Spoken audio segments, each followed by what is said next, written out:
చూశారు కదా, మీకైతే ఒక కొత్త విషయం.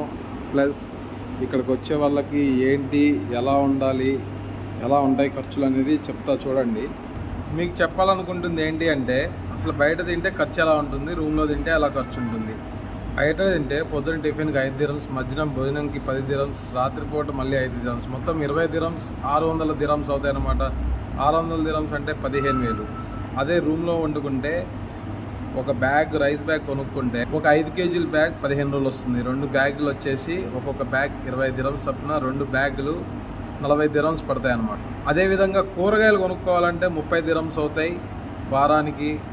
అలా విధంగా 4 వారాలు కొనుక్కోవాలంటే 4 30లు 120, 120 ప్లస్ 40, 120 ప్లస్ 40 160 dirhams. అదేవిధంగా పైన ఖర్చులు ఉంటాయి. పిండి, పాల తర్వాత ఇంకా గ్రాసరీస్లో కొన్ని ఉంటాయి, సర్ఫు, సబ్బు, ఇవన్నీ కలిపి ఒక బ్యాచులర్కి నేను ఇవి చెప్పేది. ఒక బ్యాచులర్కి ఫస్ట్లో వచ్చి సస్టైన్ అవ్వడానికి మీకు వచ్చి అయ్యేది 200 to 250 dirhams. వీటిల్లోనే అన్నీ వెళ్ళిపోతాయి అన్నమాట. అదే కనుక బయట కొనుక్కొని తింటే 600 అవుతాయి, ఇక్కడ ఖర్చు పెట్టుకుంటే 250 అవుతాయి. అంటే మీకు 7,500తో అయిపోతుంది. అదే లేదు అంటే 7,000తో అయిపోతుంది. బయట మటుకు ఖర్చు పెట్టుకుంటే 15,000తో ఖర్చు అవుతుంది అన్నమాట. సో ఈ విధంగా ప్లాన్ చేసుకొని మీకు ఏది బెస్ట్ అనేది చూస్ చేసుకోండి. ఎందుకంటే మీ అందరికీ ఒక అవగాహన రావడానికి నేను చెప్తున్నాను అనమాట.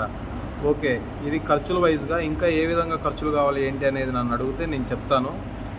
మనమైతే డ్యూటీలో ఉన్నాము. మీకు ఇంకో కొత్త ఇన్ఫర్మేషన్తో మీ దగ్గరికి వచ్చేస్తా. Thank you so much. మీ అందరూ ఆదరిస్తున్నందుకు thank you so much. Like, share and subscribe. ఈ విధంగానే మీరు చూస్తూ ఉండండి, ఎంజాయ్ చేయండి.